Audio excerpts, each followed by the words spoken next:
이제 오늘부터는 저희가 목양 신앙 특강 7주 과정으로 시작을 이제 하게 됩니다. 그래서 우리가 함께 성경 공부하는 이 분위기로 같이 말씀을 나누게 될 텐데요. 조금 더 친근하게 함께 말씀을 나누기 위해서 오늘도 이렇게 내려왔습니다. 그래서 이제 조금 전통적인 성경 공부 방식을 이번에는 취하려고 생각합니다. 그래서 성경도 같이 좀 찾으시고 뭐 교재도 보시고 성경도 같이 찾으시면서 우리 같이 좀 이야기들을 해 나가려고 합니다. 제가 잘 아는 목사님께서 한 5년 전에 서부의 저 끝에 이제 다림 목회지에 청빙을 받으셔서 사역을 시작을 하셨습니다. 그런데 5년 동안 조금씩 이제 힘든 일들이 생기시다가 결국에는 최근에 사실 한 5년 정도밖에 되지 않았는데 사임을 하시게 됐어요. 그래서 이제 자초지정을 이제 들을 수 있는 그런 기회가 있었습니다. 이야기를 들어보니까 그 목사님께서 부임하시기 이전에 이미 그 서부에 한번 신사도 운동이라고 하는 그런 이제 조금 치우치고 잘못된 가르침을 전하는 그런 이제 그 운동에 한번 휩쓸고 갔던 겁니다. 지금도 물론 신사도 운동 들어보셨죠? 지금도 여전히 이제 그런 영향들이 있습니다만, 그래서 특별히 그 성령의 역할에 대해서, 성령께서 지금 우리에게 어떤 사역을 하시는가에 대해서 이제 조금 과장되기도 하고 좀 비성경적인 그런 가르침들이 이미 그 안에 있었던 거죠. 그래서 목사님께서 가셔서 그 개혁주의 신학을 공부하셨고, 또 그래서 말씀이나 성경 공부를 통해서 그런 일들을 바로잡으려고 했음에도 불구하고 한번 그렇게 그 잘못된 가르침에 노출이 되고 나니까, 그리고 그것이 먼저 내 마음을 뺏기고 나니까 이게 돌아오기가 쉽지가 않더라는 것입니다. 그래서 결국은 이 힘든 일들이 이제 지속이 되다가 이제 결국은 나중에 사임을 하시게 된다, 이런 말씀을 드리게 됐습니다. 언젠가도 제가 이제 언급을 해드렸습니다만, 저희 필라델피아는 무척 보수적인 곳입니다. 여러 가지 전반적으로 보수적인데 이제 교회의 분위기도 좀 보수적인 것들이 많이 있습니다. 그래서 일전에 말씀드린 것처럼 저희 필라델피아는 북쪽의 뉴욕이나 또 남쪽의 워싱턴하고 조금 달라서 그런 어떤 이단의 그 가르침들이 들어오려고 하다가도 뿌리를 잘 못 내리고 그냥 흐지부지 되고 이런 경우들이 사실은 많이 있습니다. 여전히 그런 어떤 비성경적이고 건전하지 않은 그런 가르침들이 여전히 우리 주변에 있는 것이 사실이고요. 그런 것들에 잘못 노출이 되었을 때 그 우리 영혼에 미치는 그 치명적인 영향력이라고 하는 것은 사실 이게 말로 다 할 수 없는 것입니다. 그래서 사실 우리가 이제 앞으로 공부하는 이 앞에 시즌 1은 우리가 7주를 공부하게 될 텐데요. 교리적인 부분이라고 할 수 있습니다. 교리. 그 교리 공부를 하는 것이 도대체 왜 중요한가? 교리는 사실 성경은 아닐 텐데, 교리도 결국은 성경에서 뽑아서 정리해 놓은 것일 텐데, 그것을 과연 공부하는 것이 우리가 왜 필요한가? 이런 생각들을 아마 하시게 될지도 모르겠습니다. 그것은 우리가 오랜 역사를 통해서 검증된 교리집은 성경의 핵심들을 아주 일목요연하게 정리해 놓은 그런 역할을 합니다. 그래서 교회 안에서 그런 교리들을 우리가 차근차근 공부하게 되었을 때 우리가 성경에 말하는 그 거대한 진리를 체계적으로 우리가 한 번을 정리를 할 수 있게 되는 것이고요. 그러면서 우리가 그런 어떤 잘못된 가르침들을 분별할 수 있는, 신약 성경에서도 분명히 이야기하는 것처럼 너희 안에 잘못된 가르침이 들어왔을 때 그것을 그냥 허용하지 말고 바른 진리의 기초를 해가지고 그것을 골라낼 필요가 있다라고 성경이 여러 그 부분에서 이야기를 하는데요. 그런 저희가 유익을 얻을 수 있다라고 하는 것이죠. 그런 면에서 저희가 이제 그 개혁 신학을 또는 이제 뭐 장로교를 비롯해서 저희 개혁교회들 안에서 이제 교리를 요약했다라고 했을 때 여러 책들이 있습니다. 여러 책들이 있고 일반적인 장로교에서 많이 우리가 공부하기도 하고 이야기 되어지는 것이 그 웨스트민스터 신앙 고백, 웨스트민스터 대요리 문답, 소요리 문답 이런 거 들어보셨죠? 공부는 해보셨습니까? 잘 안 해보셨죠? 좀 어렵고 길고 그렇습니다. 비슷한 것인데요. 이 하이델베르크 요리 문답이라고 하는 굉장히 오랜 전통 가운데 있고 그 전통 가운데 여러 개혁주의 교회들이 우리의 신앙을 성경적인 신앙을 잘 요약한 것으로 이해한 이 공부를 저희가 좀 같이 앞으로 해 나가면서 좀 도움을 받으려고 하는 것입니다. 그러면 도대체 이제 하이델베르크 캐테키즘이 그 요리 문답이 어떻게 생긴 것인가? 오늘은 조금 앞부분에 서론적인 이야기를 하고요. 이 하이델베르크 요리 문답 전체의 서언 도입에 해당하는 오늘 이제 첫 번째 주 분량을 이제 저와 여러분이 같이 공부를 하면서 이야기를 좀 진행을 해 나가도록 이렇게 하고 있습니다. 종교개혁이 막 일어난 다음에 이제 이 1563년입니다. 종교개혁이 막 이루어지고 계속 일어나고 있었던 당시였습니다. 그래서 이제 개혁자들 가운데는 루터도 있고 칼빈도 있고 뭐 즈빙글리 같은 사람도 있고 이런 사람들이 개혁적인 그런 이야기들을 많이 하고 있을 때 정리를 해야겠다 생각을 한 거죠. 이것을 정리를 해야겠다. 성경적인 개혁주의 신학이 무엇일까를 정리하겠다 생각하고 1563년도에 독일의 하이델베르크라고 하는 그 지역에서 이걸 다스리던 사람이겠죠. 프레드릭 3세라고 하는 사람이 세상의 왕인데 물론 이제 예수를 믿었지만 세상의 왕인데 이분이 이래가지고는 안 되겠다. 정리를 하겠습니다. 해가지고 그 몇몇 사람들을 모은 거죠.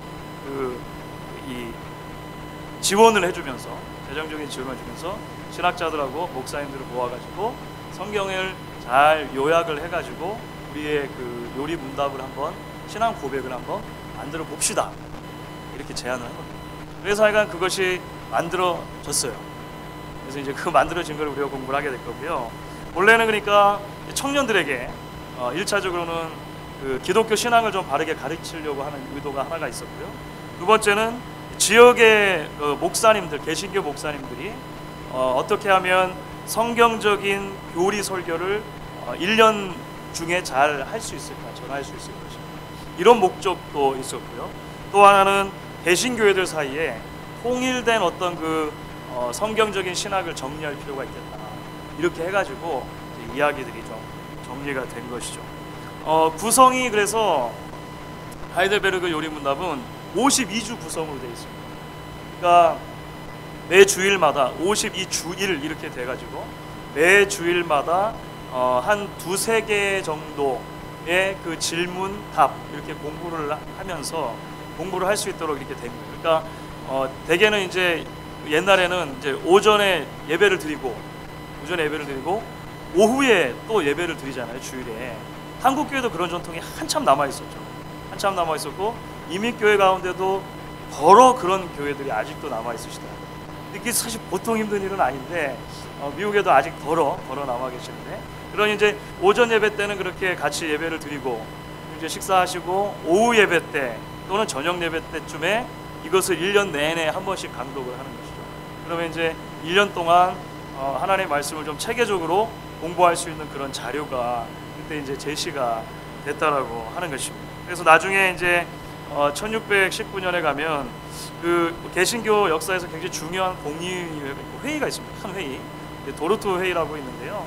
그 회의에서 이것이 공적으로 채택이 됩니다. 그래가지고 이제 교회의 신앙 고백이 된 것이죠. 저희 RCA 교단 그리고 RCA 교단에서 갈라져 나온 CRC 교단 그리고 한국의 장로 교단 중에서 중요한 여러 교단들이 몇 가지 신앙 고백을 우리의 신앙 고백이라고 이렇게 채택을 하거든요. 이것이 성경을 잘 요약한 것으로 고백합니다. 이렇게 채택할 때 이 하이델베르크 요리 문답도 거의 예외 없이 채택이 됩니다. 그래서 이제 가르치죠. 그래서 저희 그 교회가 속해 있는 교단에 이제 법이 있는데요. 교단법에 이제 그 앞부분에 제일 처음에 설명을 할 때 우리 교회는 도대체 어떤 교회인가 정체성을 설명할 때 중요한 몇 가지 문서를 얘기하는데 하이델베르크 요리 문답을 이제 소개하는 거죠. 그러니까 적어도 이제 저희 목양교회 다니시는 성도님들이시라면 뭐 어디서 들어는 봤는데 말도 어렵고 뭔지 사실 잘 모르겠습니다. 이렇게 말하시면 좀 곤란하시고요. 그냥 적어도 이게 성경을 잘 요약해 놓은 우리 교단의 신앙 고백이고 그 요리 문답이군요 라고 정도는 아시고, 우리가 요즘에 그 공부합니다. 이렇게까지 얘기를 해주시면 금상첨화가 되겠죠. 사실 이제 저희 교단의 그 서제션이 교회에서 1년에 몇 차례 가르치게 돼 있습니다. 근데 이제 여러 가지 현실적으로 잘 맞지 않아서 그러지 못할 경우가 있는데, 그래서 이제 지금까지는 주로 성경 관련해서 제가 목양 신학 특강을 진행을 했고, 올해는 조금 이제 시즌을 나눠서 52주를 우리가 축축 하면은 좀 버겁잖아요. 버겁기도 하고 또 힘드니까 우리 21세기 2015년에 세팅에 맞춰가지고 시즌을 나누려고 합니다. 요즘에 그런 거가 이제 또 대세잖아요. 시즌 1하고 잘 되면 시즌 2하고 이렇게 하는 것처럼 시즌 1에서 한 7주 정도 좀 앞부분을 하려고 이렇게 생각하고 있습니다. 전체 구조를 보시면 이따가도 잠깐 말씀을 드릴 텐데요. 지금 오늘 나눠드리는 거에는 전체가 들어있지 않아요. 매주 하나씩을 나눠드릴 건데요. 전체 구조는 말씀드린 것처럼 52주가 되어져 있는데, 첫 번째 주일, 1주에 공부하는 것이 전체의 서론이 됩니다. 오늘 우리가 그 이야기를 듣는 날입니다. 그래서 전체의 서론이 되고, 그 다음에는 이제 인간의 비참함에 대해서 일부가 구성이 되어 있습니다. 그래서 2주부터 4주까지. 그 다음에 그 비참한 상태의 인간이 어떻게 구원을 받을 것인가? 구원에 관한 부분이 2부로 돼가지고 5주부터 31주까지 꽤 깁니다. 이렇게 돼 있고요. 이제 마지막 이제 3부는 감사의 삶. 그렇게 구원을 받았으니 우리가 어떻게 감사의 삶을, 크리스찬의 삶을 살아갈 것인가 라고 하는 것이 32주에서 52주 이렇게 되어 있습니다. 독특한 부분이 있다면, 지금 이제 오늘 보시면은 보시겠지만 예를 들어서 2부 같은 경우에는 사도신경을 강해하는 부분이 상당 챕터가 있습니다. 우리의 신앙 고백의 가장 근본이 되는 사도신경을 이제 어떤 의미인가를 강해 나가는 것이죠. 세례나 성찬에서 이야기를 하고요. 나중에 크리스찬의 삶에 대한 부분에서는 10계명이 오늘 우리에게 어떻게 적용될 수 있는가라고 하는 부분과 주기도문을 강해하는 부분, 이런 부분들이 후반부에 있습니다. 그러니까 제가 시즌을 나눌 때는 이 1, 2, 3부의 구분에 따라서 시즌을 나누지는 않고 필요한 것을 각각 뽑아서 앞으로 공부를 하게 됩니다. 그래서 지금 첫 번째 시즌에서 공부하는 것은 1주를 포함해 가지고 1부 전체와 2부의 앞에 조금 이렇게 하면 7주가 되거든요. 이렇게 해가지고 단 하나의 위로라고 하는 큰 제목으로 이제 이야기를 하게 될 것입니다. 사실은 그 각 요리 문답이 다 의의가 있고 참 공부하면 좋고 그렇습니다만, 그 오랜 그 세월 역사 속에서 1500년도에 처음 쓰였잖아요. 그러니까 거의 600년 정도 된 문서를 저희가 공부하는 거잖아요. 그럼에도 불구하고 예를 들어서 웨스민스터 신앙 고백이라든지 이런 고백서들에 비교했을 때 저희가 비교적 공부하기가 쉽게끔 되어 있습니다. 문제가 일단 짧아요. 문제가 한 목에 공부할 수 있는 문제가 좀 작고, 그 다음에 설명을 해 놓았는데 오늘도 이제 우리 읽어볼 겁니다. 좀 시적으로 되어 있습니다. 기도문에 가깝기도 하고 신앙 고백에 가깝기도 좀 시적으로 되어 있습니다. 이렇게 그 논리적으로 쭉 설명하기보다는 좀 시적으로 되어 있어서 우리가 21세기를 살아가는 크리스천들이 공부하기에 비교적 수월하기도 하고, 또 그 가운데 우리가 함께 고백적인 요소를 담아서 하나님 앞에 나아가기에 조금 편한 모습으로 되어져 있다고 하는 것이죠. 그래서 우리가 이 말씀들을 공부할 때 하나님께서 주시는 그런 그 지적인 부분의 우리 정리를 포함해서 하나님을 향한 고백적인 부분들이 같이 있을 수 있으면 좋겠다 생각을 하는 것입니다. 그래서 오늘 우리가 제1주일 이제 공부를 하게 되는데요. 독특하게도 이 하이델베르그 요리문답은 서언에서 인간의 위로라고 하는 개념으로 시작을 합니다. 참고적으로 웨스민스터 신앙 고백은 첫 번째 챕터가 성경은 무엇인가로 시작해요. 성경이란 무엇인가, 거기로부터 출발하는데 우리가 이제 앞으로 공부해 나가는 이 요리문답은 인간의 위로라고 하는, 이게 좀 독특한 표현인데요. 한번 그러면 읽어보면서 좀 보도록 하겠습니다. 문제가 1번 문제가 이제 전체를 이제 아우르는 문제인데요. 살아서나 죽어서나 당신의 유일한 위로는 무엇입니까? 이렇게 묻습니다. 살아서나 죽어서나 당신의 유일한 위로는 무엇입니까? 누군가가 여러분에게 갑자기 확 나타나가지고 사나 죽으나 당신의 오직 하나의 위로가 있다면 뭡니까? 이렇게 탁 묻는다면 뭐라고 대답하실 것 같으세요? 일단은 그게 무슨 말인지 잘 모르겠고 위로를 묻는 게 무슨 말이지? 위로가 무슨 말이지? 이런 생각이 드실 수 있겠죠. 또는 이해했다 하더라도 그러면 뭘 대답해야 되지? 아마 이런 생각이 드실지 모르겠습니다. 한번 보죠. 한 도막씩 나눠서 저하고 여러분이 같이 읽을 거예요. 시처럼 돼 있으니까 거기 도막에 나눠져 있잖아요. 도막에 나눠져 있는 것을 같이 읽습니다. 먼저 답 첫 번째 도막이 읽습니다. 시작. 살아서나 죽어서나 나는 나의 것이 아니요 몸도 영혼도 나의 신실한 구주 예수 그리스도의 것입니다. 두 번째 있습니다. 그리스도께서는 그의 보혈로 나의 모든 죄값을 완전히 치르고 나를 마귀의 권세에서 해방하셨습니다. 세 번째 있습니다. 또한 하늘에 계신 나의 아버지의 뜻이 아니면 머리털 하나도 땅에 떨어지지 않도록 나를 보호하시며 참으로 모든 것이 합력하여 나의 구원을 이루도록 하십니다. 마지막에 있습니다. 그러함으로 그분은 그의 성령으로 나에게 영생을 확신시켜 주시고 이제부터는 마음을 다하여 즐거이 그리고 신속히 그를 위해 살도록 하십니다. 이것이 첫 번째 질문에 대한 답인데 사실 이 첫 번째 질문에 대한 답이 그 하이델베르그 요리문답 전체를 요약하는 것입니다. 다시 말하면 이것이 성경에서 우리에게 말하려고 하는 가장 핵심, 성경이 이렇게 두꺼운데, 그렇죠? 이렇게 두꺼운데 성경의 66권의 책이 하나를 말하려고 한다면 그걸 뭐라고 설명할 것인가, 요약할 것인가 했을 때 그 부분을 한 번에 요약을 해주고 있는 것입니다. 조금 전에 말씀드린 것처럼 그 위로라고 하는 개념으로 출발을 하잖아요.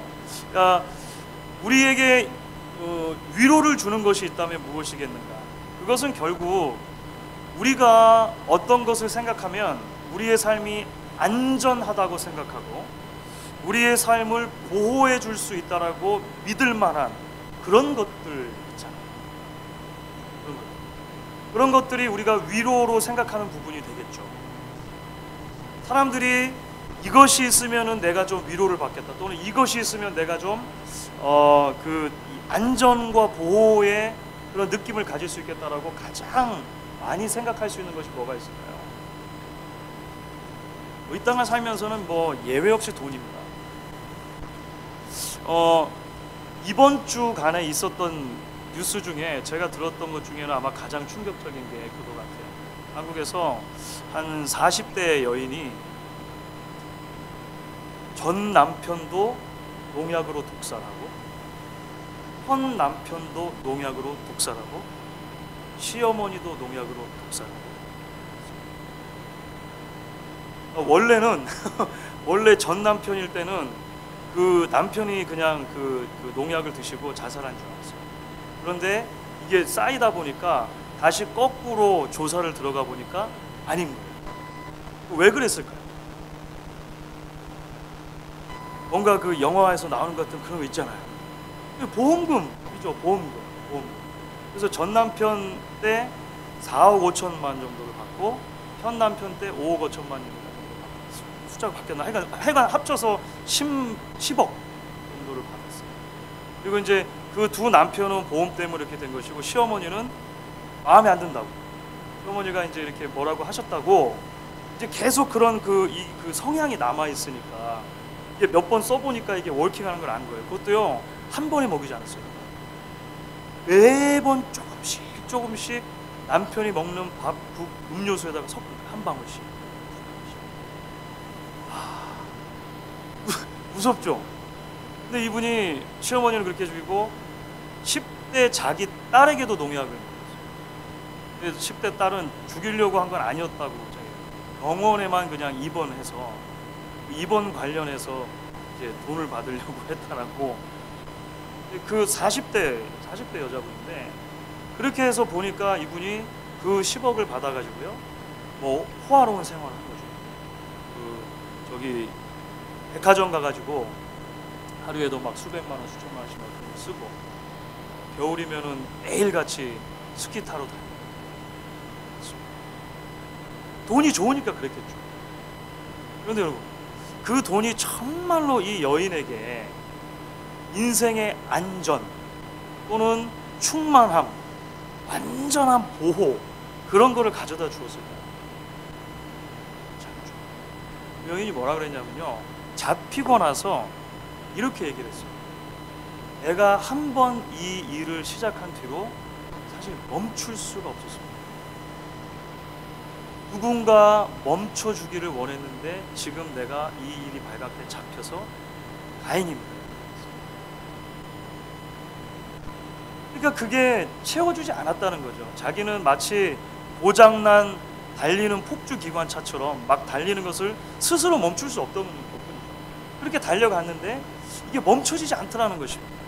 그리고 그 돈을 그렇게 물수도 쓰는 것이 사실은 자기에게 진정한 의미에서 안전, 보호, 충만함, 충족함의 욕구를 채워줄 수가 없었다는 거죠. 우리가 살다 보면 그런 위로를 어디서 받을 것인가라고 했을 때, 뭐 돈을 비롯해가지고 친구든 명예든 권력이든 지식이든 여러 가지 것이 있을 수 있습니다. 나중에는 이제 이 뭐 권력 이런 것도 되게 중요하게 생각이 되잖아요. 그렇죠? 네. 자꾸 제가 뉴스를 얘기를 드려가지고 돌리실까 봐. 제가 두 번째로 들었던 충격적인 뉴스는 이번 주입니다. 다 엊그저께 어간에 그런 일이 있었는데요. 여러분, 한국의 김진홍 목사님이라고 혹시 이름 들어보셨습니까? 김진홍 목사님, 예, 꽤 유명하신 분이십니다. 이 청계천 활빙교를 세워가지고 빈민사역하시고 사회사업 많이 하시다가 나중에 남양주 쪽에 그 개척지, 그래가지고 거기다가 둘의 공동체 세우고 나중에 그게 둘의 교회가 됐잖아요. 신문에, 기독교 신문에 이렇게 났는데 이 지금 70이 넘으셨거든요. 근데 이분이 이쪽에 얼굴에 그냥 이만큼 그 희멍이 드셔가지고 사진이 찍혀서 올라왔어요. 본인이 개척한 그 둘의 교회 후임 목사님한테 넘겨주고 이제 은퇴하셨는데, 그 교회에 계시던 나이 많으신 장로님한테 맞으셨어요. 폭행을 당했어요. 그럼 이 목사님보다 더 나이 많으신데 70 훨씬 넘으신 장로님이신 것 같은데, 왜 그러냐면 후임 목사와 그러니까 전임 목사와 원로 목사의 관계 속에서 이 알력이 생긴 겁니다. 그래가지고 그 권력, 힘에 대한 욕구를 서로 누르지 못하고, 그래서 새 목사님을 좋아하는 장로님들, 원로 목사님 아직 이게 된 거예요. 그래가지고 어떤 일이 훨씬 복잡하겠지만 표면적으로 일어난 것은, 그래서 그 새 목사님을 이제 그 편드셨던 그 원래 오리지널 멤버 장로님 중에 한 분이 원로 목사님의 행태가 너무 심각하다 이렇게 생각을 하시고 아이 70이 넘으신 어르신들인데 주먹질을 그냥 정말 뭐 세상 말로 정말 이 밤이 돼가지고 약간 이렇게 영원에 계시는 게 신문에, 이건 권력인 거죠. 힘. 은퇴를 해도 놓지 못하는 어떤 그 힘에 대한 욕구가 교회라고 하는 이 테두리 안에서도 이런 게 있는 것입니다. 과연 그게 정말로 우리에게 위로를 가져다 줄 수 있는가? 정말로 그것이 우리에게 안전의 욕구를 만족시켜 줄 수 있는가? 그럴 수 없잖아요. 권력을 추구하다가 결국은 이게 뭡니까? 자, 오늘 하이델베르그 요리문답에서 1번 문제로 탁 우리에게 던지는 게 바로 사나 죽으나 우리 인간의 단 하나의 위로가 있는데 그게 무엇입니까? 이렇게 묻는 거죠. 전체를 정리하면 하나님과의 반만, 하나님과의 반. 좀 여러 각도에서 이렇게 설명을 해놨는데요. 사나 죽으나 인간의 유일한 소망이 있다면, 위로가 있다면, 그것은 창조주 하나님과 내가 어떻게 바른 관계를 맺을 것인가의 문제라는 것입니다. 그런데 그러다 보니까 이제 몇 가지 문제가 생기는 거죠. 내가 하나님과 지금 어떤 이유에서인지 바른 관계에 놓여 있지 않다는 것을 꼭 깨달아야 한다. 죄의 문제. 그러면 어떻게 그 관계를 다시 회복시킬 것인가의 문제를 이야기할 수밖에 없게 되는 것이죠. 구원의 문제.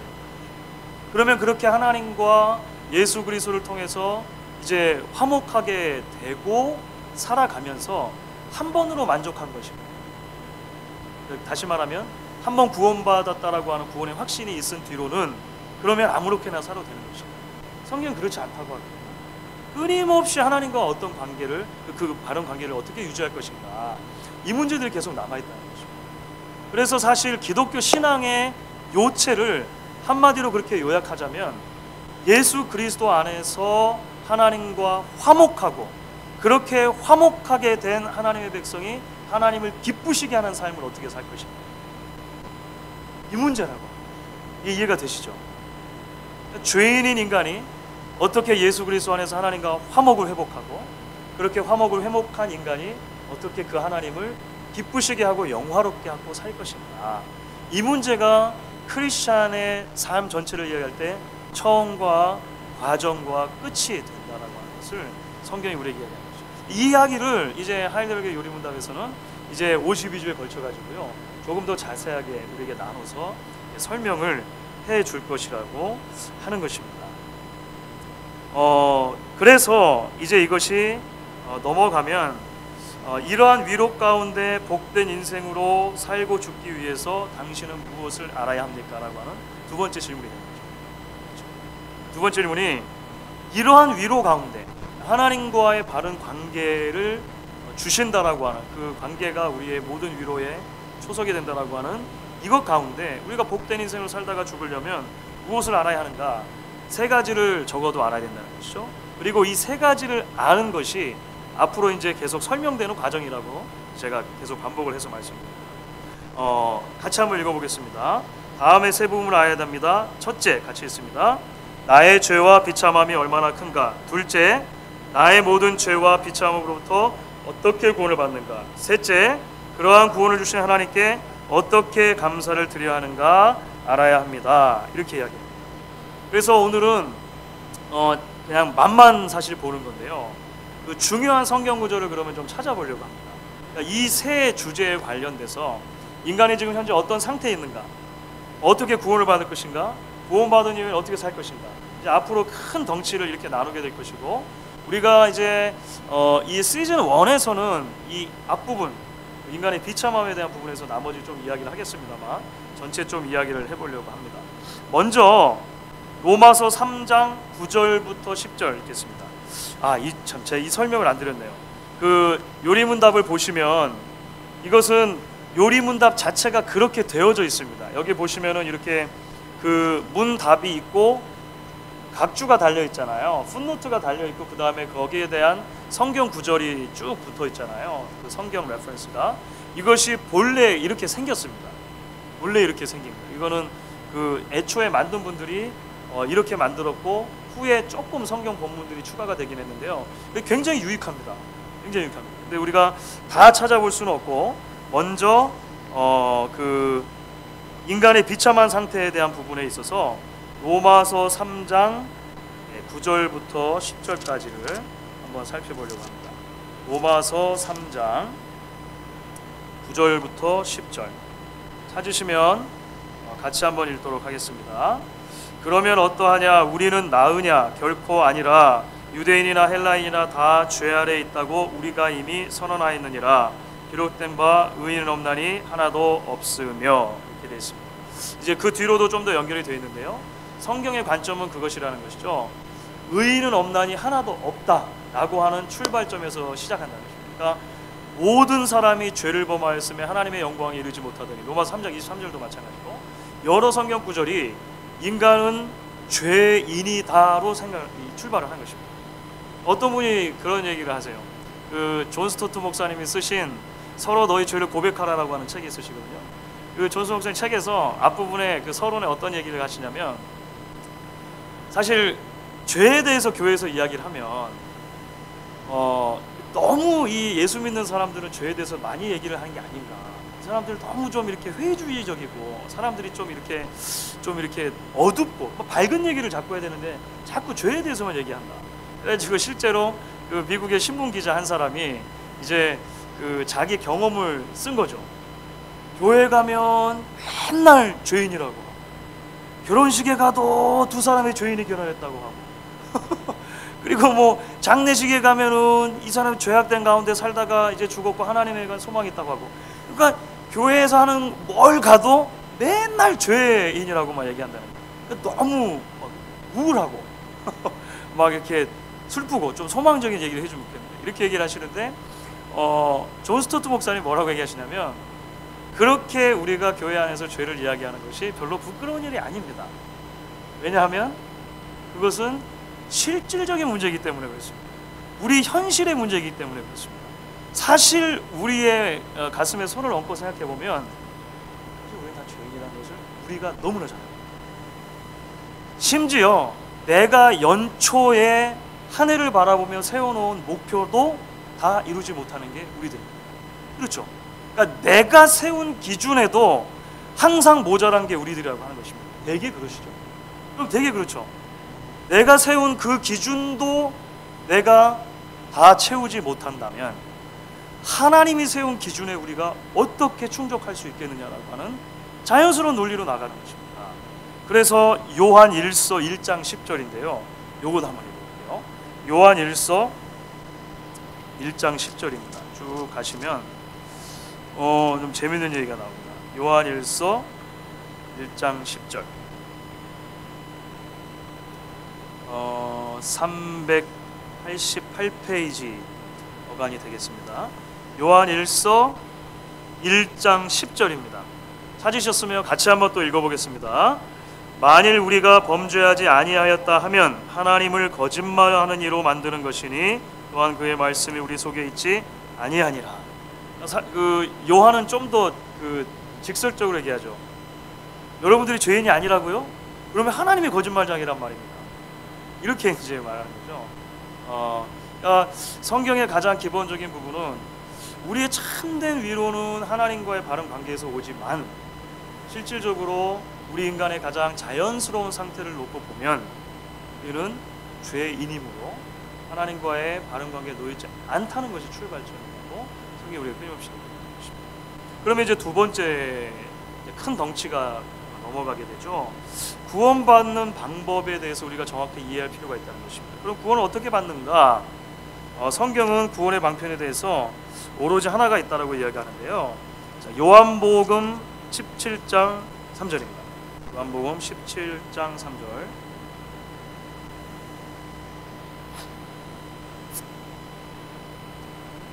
요한복음 17장 3절을 한번 찾아보겠습니다. 찾으시면 같이 읽겠습니다. 영생은 곧 유일하신 참 하나님과 그가 보내신 자 예수 그리스도를 아는 것이니이다. 이것이 하나님께서 계획하신 구원 방편을 바르게 이해하고 믿어야 거기에 구원이 있다라고 얘기하는 것이죠. 하나님과 하나님께서 주신 그 유일한 예수 그리스도, 이것이 이제 사도행전에 가면 아예 딱 못을 받고 좀 더 명확하게 이야기를 해주는데요. 성경이 이렇게 여러 번 찾으시는 거 굉장히 오랜만이시죠. 묵고풍.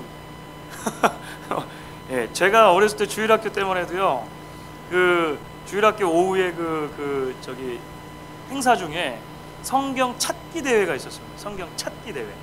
성경 암송 대회도 물론 있고 뭐 읽기 대회도 있지만 성경 찾기 대회. 그 뭐냐면요, 누구나 다 할 수 있는 거죠. 그러니까 성경만 가지고 오면 선생님이 앞에서 어디 몇 장 몇 절 그러면 제일 먼저 찾는 사람이 저요 해가지고 읽으면 주시고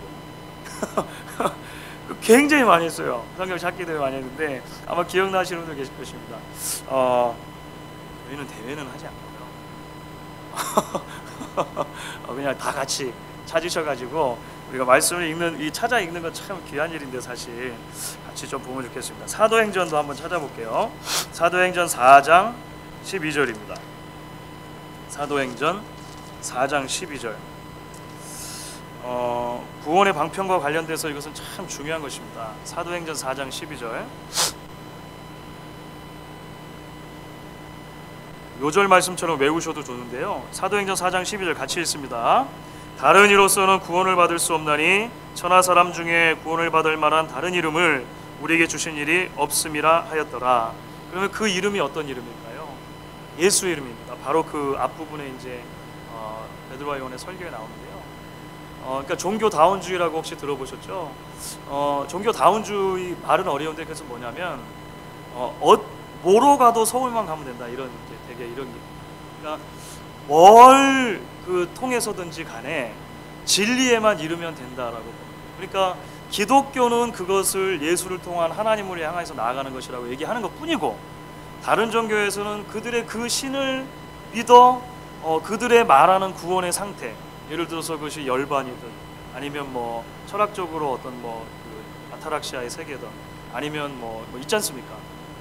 천국이든 이런 것들이 이제 어느 방법으로든 다 괜찮습니다라고 말하는 것은 이제 구원의 방법이 여러 개가 있다라고 이야기하는 거죠. 성경은 그런 것은 철저하게 애초부터 이제 그 옷을 받고 시작하는 거죠. 구원의 방법, 우리가 구원을 받을 수 있는 방편은 예수 그리스도, 하나님의 독생자이신, 그리고 하나님께서 구원의 방법을 주신 예수에는 없다라고 하는 것이 이제 이야기가 됩니다. 사도신경에서도 우리가 그 독생자 예수 그리스도를 통한 구원에서 이야기하는 것이, 우리가 나중에 이제 뭐 시즌 2 정도 가면 이야기를 할 수 있겠죠. 자, 그럼 세 번째는 무엇인가? 우리는 비참한 상태에 있고 예수를 통해서 구원받습니다. 참 감사한 일이죠. 그런데 구원받은 이후의 삶에 대해서도 성경은 침묵하지 않는다는 것이죠. 이것은 굉장히 중요합니다. 굉장히 중요하고 일전에도 여러 번 말씀을 드렸을 것입니다. 그러니까 우리가 이제 이단이라고 말하는 그런 잘못된 가르침 중에 구원파라고 하는 이단이 있습니다. 그러니까 구원 받으셨어요? 그래서 몇 날 며칠에 구원 받으셨어요? 이렇게 물어봐요. 계속 물어봐요. 그걸 몰라요? 그러면은 구원 받는 거 아닌데 막 해가지고 이제 성경 공부를 막 시작하죠. 그분들이. 근데 사실은 구원받는 방법은 여러 방편이 있어요. 하나님께서 우리에게 그 개별적으로 각자에게 그 참 다양한 방법을 주십니다. 어떤 분은 알 수도 있죠. 내가 하나님 앞에 내 죄를 다 쏟아내고 죄사함의 확신을 가졌던 어떤 그 정확한 날이 기억이 되시는 분들도 분명히 있으실 것입니다. 분명히 있으실 것이고, 그렇지만 더 많은 경우에는요, 이게 가랑비에 그 옷이 젖듯이 하나님의 말씀의 진리가 점차적으로 우리를 적셔 오셔서 어느 순간 뒤를 돌아보니까 내가 이전에는 믿지 않았던 방식으로 예수를 믿고 있는 거예요. 그런 경우가 굉장히 많아요. 굉장히 많습니다. 하여간 그것이 첫 번째 좀 문제가 되고요. 두 번째 구원파의 그 문제는 뭐냐면 그렇게 가르치는 것입니다. 구원의 확신이라고 하는 것은 무엇이냐면, 내가 예수를 지금 구주로 고백하고 죄사함을 이야기하고 구원을 받았으면 그 다음에는 마음대로 살아도 된다라고 이야기합니다. 구원이 결코 떨어질 수가 없으므로 취소될 수가 없으므로 우리는 그 다음에는 마음대로 죄를 짓고 그렇게 살아도 문제가 없고, 오히려 회개하는 것이 불신앙이다. 구원에 대한 확신이 없고 자신감이 없으니까 회개하는 것이지, 회개하면 안 된다 이렇게 자꾸 극단적으로 가게 됩니다. 근데 정말 그렇습니까? 성경을 한 번도 우리에게 그렇게 가르친 적이 없어요. 없습니다.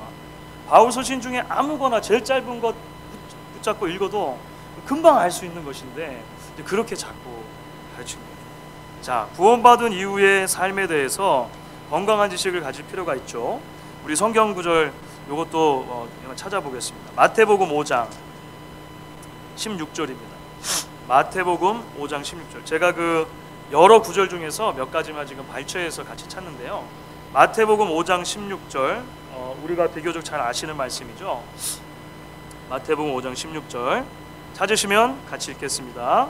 이같이 너희 빛이 사람 앞에 비치게 하여 그들로 너희 착한 행실을 보고 하늘에 계신 너희 아버지께 영광을 돌리게 하라. 이것이 하나님의 뜻이라고 하는 것입니다. 하나만 더 찾죠. 로마서 6장 12절 13절입니다.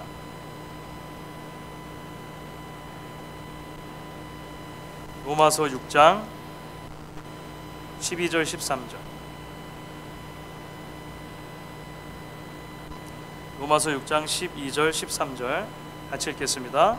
그러므로 너희는 죄가 너희 죽을 몸을 지배하지 못하게 하여 몸의 사욕에 순종하지 말고 또한 너희 지체를 불의의 무기로 주에게 내주지 말고 오직 너희 자신을 죽은 자 가운데서 다시 살아난 자 같이 하나님께 드리며 너희 지체를 의의 무기로 하나님께 드리라. 예전 성경에는 불의의 병기, 의의 병기 이렇게 번역됐었는데 의의 무기, 불의의 무기. 우리 몸 자체가 불의의 무기가 될 수도 있고 의의 무기가 될 수도 있는데 구원받은 이후에는 하나님을 위해서 의의 무기가 될 수 있도록 끊임없이 그렇게 하나님 앞에 붙어있기로 결단하며 살아야 해야 한다는 것입니다. 그래서 우리가 성경 말씀을 이제 그 요약해 놓은 이 교리 공부를 해 나가면서 이것은 단순하게 어떤 그 신학적인 지식만을 우리의 머리에 쌓는 그런 과정이 아니고요. 사실 이것은 우리의 신앙 고백으로 나아가게 수밖에 없는 것입니다.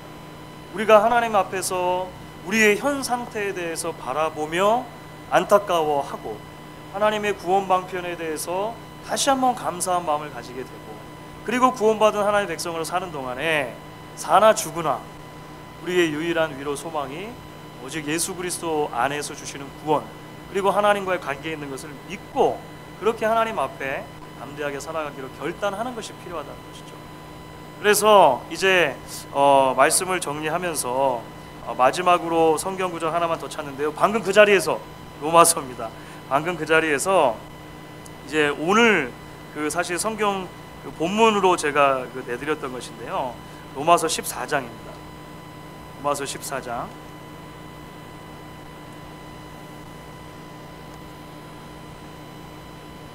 7절부터 9절까지를 같이 한번 읽어보도록 하겠습니다. 로마서 14장 7절 또 9절까지 같이 읽겠습니다. 우리 중에 누구든지 자기를 위하여 사는 자가 없고 자기를 위하여 죽는 자도 없도다. 우리가 살아도 주를 위하여 살고 죽어도 주를 위하여 죽나니 그러므로 사나 죽으나 우리가 주의 것이로다. 이를 위하여 그리스도께서 죽었다가 다시 살아나셨으니 곧 죽은 자와 산 자의 주가 되려 하심이라. 아멘. 이 고백이 저와 여러분의 고백이 되실 수 있기를 주의 이름으로 간절히 축원하겠습니다.